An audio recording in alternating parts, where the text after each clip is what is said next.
Hello. I thought that I would read a little bit of Émile Coué to us today. First, a reminder that if you're watching this video shortly after it is posted, we're having a free group coaching session on Tuesday, April 11th. That is tomorrow, if you're watching this in the United States. And you're welcome to join us if you email me at info@radicalcounselor.com, or you can even just email me directly at my personal email, radicalcounselor@gmail.com. Email me and you can join that group coaching session. It's free. It's at 4 p.m. Eastern tomorrow, but you have to email me within the next 24 hours or so. So yeah, we've been talking about what we always talk about, I guess you could say, almost overwhelming role of the imagination. And one thing that I like about Coué compared to most, manifesting teachers is Coué didn't really give any, he didn't use spiritual terms really or anything like that. He just said we don't understand the depth of our imagination. It's much more powerful, and in a way stranger than culture gives it credit for. But he didn't ascribe any specific religious meaning to that or anything like that at all. So this is in Simple Self-Healing, the book I edited of some of Coué's work and some of the commentary that Cyrus Harry Brooks wrote about Coué. It's a great introduction to Coué's teachings, that short book. And this chapter is just called Dominance of the Subconscious over the Conscious. And remember, Coué would say, practically speaking, whenever we use the term subconscious, we're basically using the term imagination. Imagination and subconscious are almost synonymous terms, as is unconscious and subconscious and imagination, all pointing at basically the same thing. And in here, Coué said, your subconscious is the source of creation and inspiration. It's the mysterious power that germinates ideas and affects their materialization in the conscious form of action. What a fascinating line. Your subconscious, or you could say your imagination, is the mysterious power that germinates ideas and affects their materialization in the conscious form of action.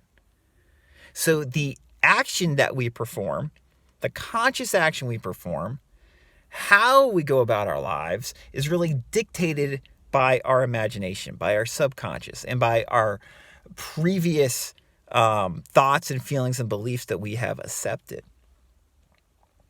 Coué says, if we agree that the point of departure for our joys, our sorrows, our ills, our well-being, our aspirations, of all our emotions, is in our subconscious self, then we may logically deduct that every idea germinated in our mind has a tendency for realization.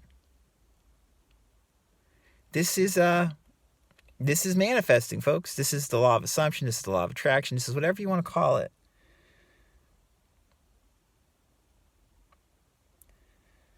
Hundreds of examples drawn from little incidents of everyday existence enable us to verify the truth of all this, Coué says.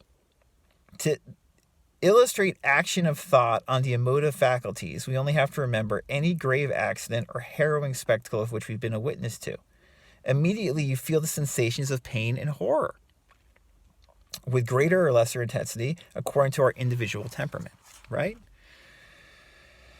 He says a simpler and perhaps even more striking example is the classic one of the lemon. Imagine that you're sucking a juicy, sour lemon, and your mouth will inevitably and instantaneously begin to water. What happened? Simply this. Under the influence of the idea, the glands have gone to work and secreted an abundant quantity of saliva, almost as much as, in fact, as if you'd actually taken a bite of a real lemon. This is your imagination, folks. This is how it works. And it's there. It's the source of of how we act is imaginatively how we look at things, imaginatively how we believe life works, in large part then becomes how our life works. This is what Coué is saying. And again, he's not using all this fancy spiritual language to get his point across.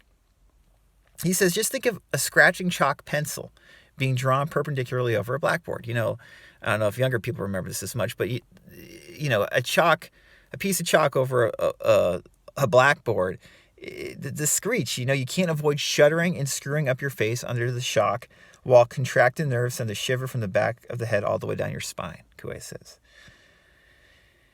He says, we must therefore realize that it's impossible to separate the physical from the mental, the body from the mind, that they are dependent upon each other, that they're really one.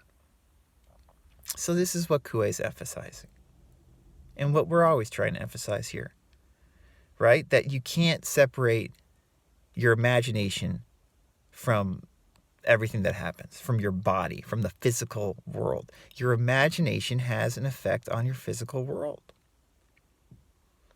Coué says the mental element, however, is always dominant. Your imagination dominates your world, creates your world, in the sense that what you encounter, how you react to things, is shaped by your imagination, how you imagine things to be. Coué says our physical body is governed by it. So we actually make or mar our own health and destinies according to the ideas at work in our subconscious, in our imagination. We help ourselves or we hurt ourselves by what we're imagining constantly, what we're regularly imagining, what we choose to buy into, the beliefs we choose to imagine and play into throughout the day after day, week after week, year after year. Coué goes on to say, I mean by this that we're absolutely free to implant whatever ideas we desire in our subconscious self, in our imagination, which is a never flagging recorder, Coué says. And those ideas determine the whole trend of our material, mental, and moral being. They shape it. So we can implant whatever ideas we desire imaginatively. If we don't like things that are going on in our life right now, we can implant more positive ideas.